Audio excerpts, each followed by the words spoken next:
Hi, Hype students and parents. Pastor Kent here with another Hype Weekly update. For our trivia challenge, we have this. Which man's household were the first converts in the church in Achaia? Which man's household were the first converts of the church in Achaia? If you need a hint, read the passage, 1 Corinthians chapter 16, and I think you'll find the answer there. Be the first Hype student to text me the correct answer at 309-620-6606 to receive a point. And at the end of the summer, the student with the most points will receive that $25 Amazon gift card. We only have 2 weeks left of our trivia challenge, so answer quickly and answer correctly. As we continue our summer devotional series in Matthew chapter 5, we come to verse 27 of Matthew chapter 5. So I'm going to read Matthew 5, verses 27 through 32. You have heard that it was said, do not commit adultery, but I tell you, everyone who looks at a woman lustfully has already committed adultery with her in his heart. If your right eye causes you to sin, gouge it out, throw it away, for it is better that you lose one of the parts of your body than for your whole body to be thrown into hell. And if your right hand causes you to sin, cut it off and throw it away, for it is better that you lose one of the parts of your body than for your whole body to go into hell. It was also said, whoever divorces his wife must give her a written notice of divorce. But I tell you, everyone who divorces his wife, except in a case of sexual immorality, causes her to commit adultery. And whoever marries a divorced woman commits adultery. So what in the world does this mean? Jesus, what are you saying? Well, first off, we see here that Jesus is continuing his thought process from the previous verses, addressing the fact that sin starts in the heart, and if not dealt with at the heart level, it will produce sinful outward actions. In this specific passage, Jesus is addressing the sin of lust. Now, what is lust? Lust means to strongly desire something that you don't have at the present moment. Now, what's wrong with lusting? What's wrong with desiring something that you don't have? Well, the reason why lusting for something is a sin is because when desiring something that you don't have, you fail to appreciate what God has given you in the present. In a sense, what you are saying to God is you think you need to have something that God hasn't allowed you to have at the present time. You're telling God that he's wrong.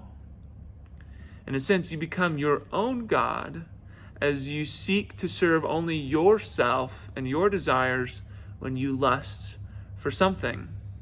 And that is why lusting is considered a sin. In our passage, Jesus addresses a sexual type of lusting, but lusting can occur with any material objects.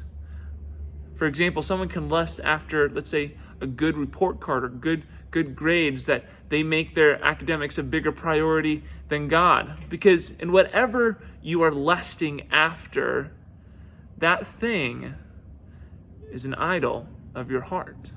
And that's why lusting is a big deal. That's why Jesus warns us about not to lust. So, in our passage, Jesus kind of gives an extreme hyperbole of, hey, if you're lusting with something, then just cut that off. It's not supposed to be taken literally. It's supposed to be taken in a way like, hey, lusting is a serious thing, so you need to kill the source or the sin, which starts in your heart. So you got to address the sin at a heart issue, and then rely on God to change your heart, and then hopefully your outward actions will follow after addressing the sin issue at the heart. So, a challenge for us, for you and for me, is to ask us this question: is there something that you desire that God hasn't allowed you to have yet? And is that desire changing how you live your life? Are you wanting that thing more than really wanting to spend time with God? If so, I challenge you and I challenge myself to pray for a heart change so that we can start appreciating what God has given us in the present. Some announcements as we finish up our video is that next week we have a couple big activities. August 10th is the rescheduled date for the Peoria Chiefs game.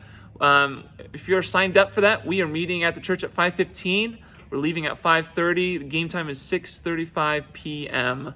If you have signed up but that new date doesn't work for you, please email me or text me and we'll get a refund back to you. Another event happening is on August 15th. We have a school kickoff event. It's church-wide. It's for Sun Chasers and Hype. It's for the whole family from grade school all the way through high school. It's going to happen at Cross Point Sunday afternoon on August 15th from 2 to 5. There's going to be ice cream. There's going to be games. We're going to have giveaways. Invite your entire family. Please come out.